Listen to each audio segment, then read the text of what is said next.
Welcome everyone to my Epic MegaJam 2016 postmortem. So yeah, this year, well, it's embarrassing again. I started a project. It was originally called Nuke the Whales, and 5 days in, I decided to kill it and do something else. I had done a lot of work. Let me just start it.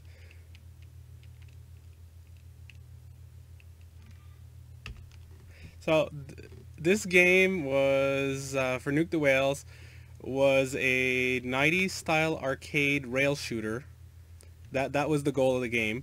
You were fighting the theme this year was settle the score, and the idea was whales started a rebellion against humans. They at first started attacking people in marine parks, then started attacking shipping lanes. After that, they pushed some glaciers down south. They melted them out. You can see I wanted everything was going to be sprite based like these characters here. Uh, so they melted the glaciers, the ice caps. From then on, they flooded all the coastal cities. Suddenly, the whales showed up on land, mechanized, and started taking out humans. Humans were eventually all pushed into these walled cities. This was also a riff on Attack on Titan, except instead of Titans, I wanted to just giant mechanized whales. So far, this is what the game ended up being like. It's an arcade on-rail shooter where you just get attacked from all sides. You can shoot around. There was going to be a jetpack.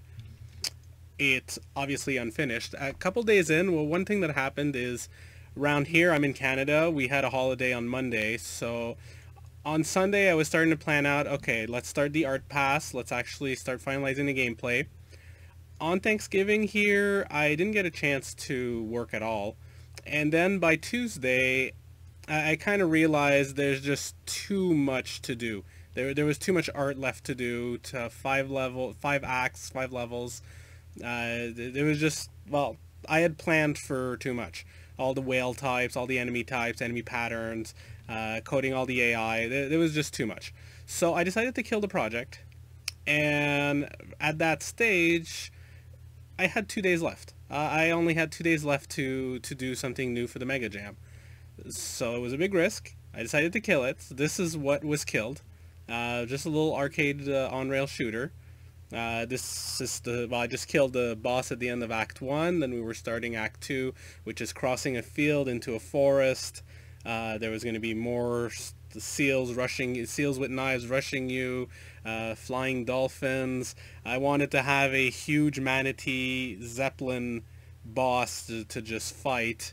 There was going to be 5 acts, 5 boss, and that was the goal. The story was for Nuke the Whales was you found plans to or information about a submarine, the nuclear sub that was still at a shipyard. So you were to fight through and get all the way to the shipyard to then nuke the whales. This was going to be 4-player local co-op. Also, it was inspired by the kind of like the G.I. Joe arcade game and mixed with Attack on Titan. So there's like the wall, little forest levels. So this is the project I killed. Instead, what I ended up making is this. Since I had 2 days, a lot less time, it was a lot tighter. I went much simpler. It was called Fate, Fury, and Justice. The idea is you're essentially in it's like a PI detective firm, law firm. They're just Fate, Fury, and Justice. The actual mythical characters are just partners, and they get cases that they need to handle and to fix people's lives by basically modifying their fate, modifying their lives, modifying what happens. So what you have here, so here are the little story notes. Don't forget to place your tokens. You've got curse tokens that you can curse people.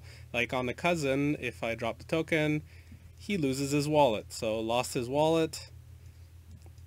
Bad things happen. It's just bad. Have a bad day. Same thing. These are the good luck tokens. So the student Joseph, if I give him a luck token the next day, he finds a wallet. And from here, he can study, he can pay the rent. Then that means he passes his exam. If I take the token away, he fails his exam and he commits suicide because he's unhappy. Now, one little funny thing here to not have him commit suicide, you could also just have the actor miss his audition, which then, because he misses audition, so he doesn't miss his exterminator appointment, or there's no audition that day. From here, that causes a cascade of events, which the cats on the cat lady's cats, they die from eating poison rats. Now, on the very first day, you have found rats called exterminator, found rat called exterminator. This is everybody on floor 2. This is an apartment building. Everybody on floor 2 and 3 have rats. Everybody on floor 1, 1A, apartment 1A and 1B have no rats because the cat lady in 1B, all their cats are eating all the rats on the first floor, and some a little on the second floor.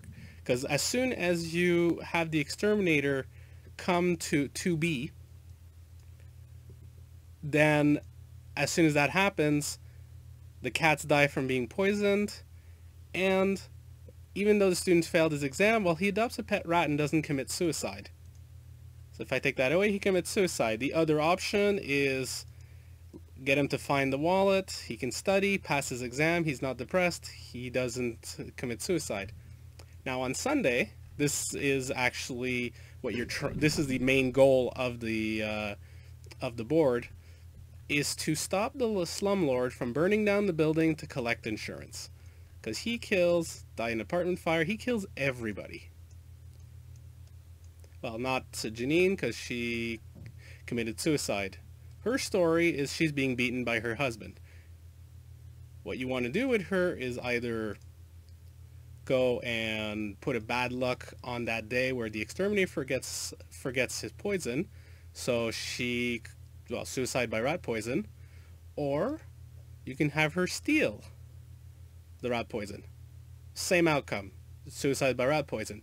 But if her husband have a bad day, he gets too drunk, wrecks the piano, makes her angry, she's had enough, uses the rat poison, kills her husband. If she didn't have the rat poison, she tries to fight back. When he beats her, and like it says right here, Janine attacked me, I had to kill her. Which is not great. So let her have the rat poison, but piss her off, have her husband piss her off, and she will take care of her husband. Which counts as punish bad people. So yeah, this game is very simple. I mean, it was done in 2 days. You're just dropping tokens around, placing them, changing everybody's life, everybody's fate. The goal mostly is to get the slumlord taken out. There's 2 ways to take him out. I'm not gonna go into details here. I'm not gonna show the solution. That's for you guys to find out if you want to play this. I'll put a link up in the YouTube post for the forum post on the Unreal Engine forum. But yeah, this is what I came up in 2 days. I mean, it's not as intricate as Nuke the Whales. It's not an 90s arcade on-rail shooter. This is very simple. It's just a little puzzle game, but it's quite a big grid. There's a lot of things happening. Like the English teacher here, he's another one of the bad guys. He's sleeping with his students, and all you need to do for him, or well, actually there's a lot more to do to him, but what if his wife has a good day, it's quiet at work, she comes home early, so if that happens on a day he's sleeping with a student, she catches him in the act. So caught my husband with a student, caught sleeping with Susie, and if that happens twice, she kills him.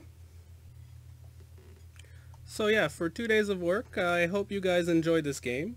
It's backed by a gigantic state machine coded in C++, because there's a lot of states. Everybody can influence other people and everything. So yeah, enjoy. That's all I have to say about this. Thank you very much. Good night.